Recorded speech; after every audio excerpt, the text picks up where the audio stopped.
आज सुनते हैं करवा चौथ की कथा। करवा चौथ की कथा सुनना या पढ़ना व्रत के सफल होने का संपूर्ण मार्ग है। कृपया आगे बढ़ने से पहले सच्चे हृदय से कमेंट बॉक्स में लिख दें, जय चौथ माता, मां सबका सुहाग बनाए रखें। देखिए, यदि आपने सच्चे दिल से करवा चौथ की कथा सुन ली तो समझो पति पत्नी के जीवन में खुशियां आ जाती हैं।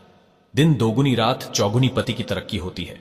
और जो व्यक्ति चुपके से भी करवा चौथ की कथा आज के दिन यदि सुन ले तो समझो साक्षात माता पार्वती उसके जीवन में एक ऐसा बदलाव लाती है। उसके घर में धन दौलत की कोई भी कमी नहीं रहती, उसका घर धन धान्य से भरा रहता है। तो आइए सुनते हैं करवा चौथ की कथा। दोस्तों, एक साहूकार के 7 लड़के और एक लड़की थी। जेठानी समेत उसकी सभी बहू और बेटी ने करवा चौथ का व्रत रखा था। साहूकार के लड़के अपनी बहन से बहुत प्यार करते थे। साहूकार के लड़के जब भोजन करने लगे तो उन्होंने अपनी बहन से भोजन के लिए कहा। इस पर उनकी बहन ने जवाब दिया, भाई अभी चांद नहीं निकला है, चांद निकलने पर उसे अर्घ्य देकर ही मैं भोजन करूंगी।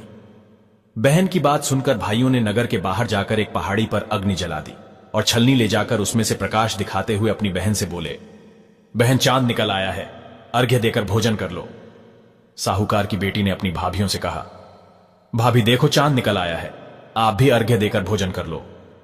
ननंद की बात सुनकर भाभियां बोली, ये तो आपका चांद है, हमारा चांद आने में अभी समय है। वह भूख से व्याकुल थी। वो चांद को अर्घ्य देकर भोजन करने बैठ गई। जैसे ही उसने पहला निवाला खाया उसे छींक आ गई। दूसरा निवाला खाते ही उसमें बाल निकल आया और तीसरा निवाला खाने ही वाली थी कि उसके ससुराल से बुलावा आ गया कि पति बीमार है और जिस भी हाल में हो तुरंत ससुराल पहुंचो। उसे विदा करने के लिए मां ने जब बक्से से कपड़े निकाले तो काले कपड़े मिले। दूसरी बार सभी कपड़े सफेद निकले। बेटी बोली, मां तुम रहने दो, मैं चली जाती हूं। मां घबराकर बेटी से बोली, बेटी रास्ते में जो भी मिले सबके पैर पकड़ती जाना, जो भी पूर्ण सुहागन होने का आशीर्वाद दे वही अपने पल्ले में गांठ बांध लेना। बेटी बोली, ठीक है मां, और वो अपने ससुराल के लिए निकल पड़ी। और रास्ते में उसे जो भी मिला वह सबके पांव छूती गई। सबने सुखी रहो, पीहर का सुख देखो, खुश रहो का आशीर्वाद दिया। ऐसे वो अपने ससुराल पहुंच गई। ससुराल के दरवाजे पर छोटी ननद खेल रही थी। जब उसके पांव छुए तो उसने आशीर्वाद दिया, सदा सौभाग्यवती रहो, पुत्रवती रहो और पूर्ण सुहागन रहो। यह सुनते ही उसने अपने पल्ले से गांठ बांध ली। घर में अंदर गई तो उसने देखा कि उसका पति मरा हुआ जमीन पर लेटा है और उसे ले जाने की तैयारियां हो रही हैं।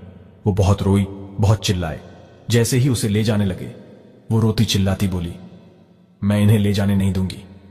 फिर भी जब कोई भी नहीं माना तो वो बोली, मैं भी साथ जाऊंगी। और वो नहीं मानी तो सब बोले, ले चलो साथ में।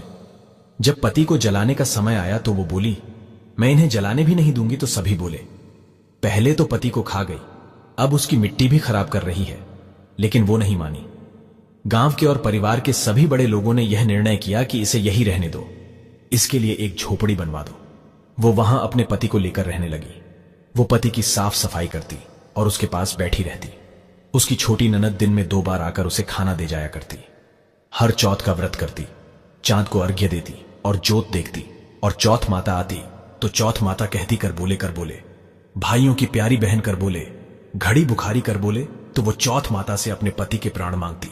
पर चौथ माता उससे कहती, जब हमसे बड़ी चौथ आएगी तो उससे अपने पति के प्राण मांगना। ऐसा करते करते सभी चौथा आई और सभी यही कहकर चली गई। आश्विन की चौथ बोली, तुझसे कार्तिक की करवा चौथ माता नाराज है, वही तेरा सुहाग लौटाएंगी। जब वो आएंगी तो उनके पैर मत छोड़ना। दोस्तों, जब करवा चौथ आने वाली हुई तो उसने अपनी छोटी ननद से पूरे श्रृंगार और सुहाग का सारा सामान मंगवाया और करवे भी मंगवाए।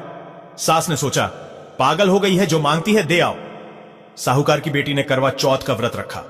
चांद निकलने पर अर्घ्य दिया, चौथ माता की जोत करी। जब चौथ माता प्रकट हुई तो चौथ माता बोली, कर बोले 7 भाइयों की प्यारी बहन कर बोले, दिन में चांद उगाने वाली कर बोले, घड़ी बुखारी कर बोले। तब उसने उनके पैर पकड़ लिए और बोली, माता मेरा सुहाग वापस करो। चौथ माता बोली, तू तो बड़ी भूखी है, 7 भाइयों की प्यारी बहन, भला तुझे सुहाग से क्या काम। तब वो बोली, नहीं माता नहीं, मैं आपके पैर तब तक नहीं छोड़ूंगी जब तक आप मेरा सुहाग वापस नहीं कर देती। चौथ माता ने सुहाग का सारा सामान मांगा तो उसने एक एक करके 16 श्रृंगार का पूरा सामान माता को दे दिया। चौथ माता ने अपनी आंखों से काजल निकाला, नाखूनों से मेहंदी निकाली और मांग से सिंदूर निकाला और चुटकी उंगली का छींटा दिया। और उसका पति जीवित हो गया। चौथ माता जाते जाते उसकी झोपड़ी पर लात मार गई, जिससे उसकी झोपड़ी महल बन गई।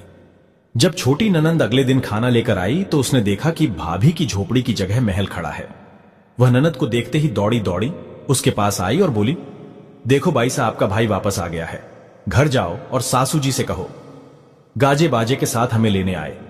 ननद दौड़ी दौड़ी मां के पास जाकर बोली, मां भाई जीवित हो गया। मां बोली, उस भाभी के साथ तेरा भी दिमाग खराब हो गया है। ननद बोली, नहीं मां, मैंने सचमुच देखा है भाई, सच में जीवित हो गया है। भाभी ने गाजे बाजे के साथ हमें बुलाया है।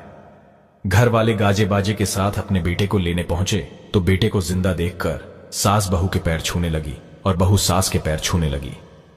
वो बोली, देखो मां, आपका बेटा वापस आ गया है। सास बोली, मैंने तो साल भर पहले ही इसे अपने घर से भेज दिया था, वो तो तू ही थी जो इसे वापस लेकर आई है। हे चौथ माता, जैसे साहूकार की बेटी के साथ पहले किया वैसा कभी किसी के साथ मत करना, और बाद में जैसे उसे सुहाग दिया वैसे सबको देना और सभी पर अपनी कृपा बनाए रखना। और जो इस वीडियो को देख रहा है तथा कहानी सुन रहा है, उनके जीवन में खुशियां आए और आपकी कृपा सदैव उनके ऊपर बनी रहे। दोस्तों, करवा चौथ पर यह गलती कभी मत करना। गलती से भी चौथ माता को लहसुन प्याज का खाना कभी मत खिलाना।